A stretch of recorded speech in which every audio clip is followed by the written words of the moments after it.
You might have heard of IPO or initial public offering of stocks, but there are actually another way for companies to go listing, and that's direct listing, direct public offering, or DPO in short.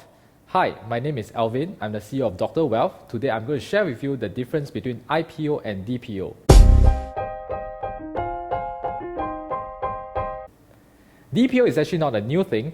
The very first company that did so was in 1984, and that's your favorite ice cream, Ben & Jerry's. That was according to Investopedia, and DPO didn't really catch on as a popular way to go listing until 2018, where Spotify made DPO in vogue again.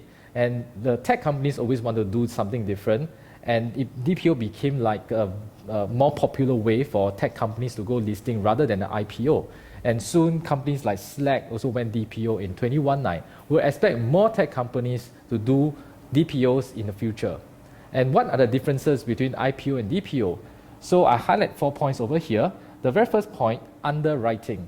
During this process, usually financial institutions are hired in the IPO process, and they will also come up with the IPO pricing in order for investors to buy the shares. And for DPO, the company management are the ones who do up all these proposals, and they may hire some investment bankers along the way, but the management usually do most of the heavy lifting. They also give a recommended target price for investors to buy into the shares. On the second point, in cost, and because investment bankers are being hired, they need to pay more people, and the costs are usually significantly higher.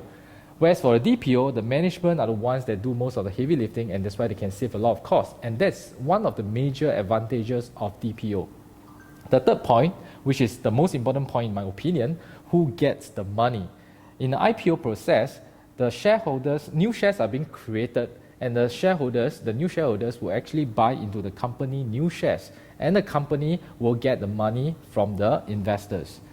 As for a DPO process, there will be no new shares being created, and in fact, it is the current shareholders who will sell their shareholdings to the new shareholders that's coming on board.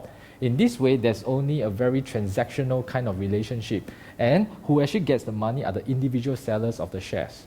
And the last point, on lockup period, IPO usually have a moratorium period of say 6 months to a year, such that the insiders are not allowed to sell their shares. Whereas for a DPO, the insiders can sell on the first day of DPO if they want to. So in other words, there'll be a lot more conflict of interest between the current shareholders as well as the new investors that's coming into the company. So which is better? I think each has their own merits and their disadvantages, but expect more DPOs to come in the future, and I hope that you have a better understanding about the differences between IPO and DPO. Thank you for watching.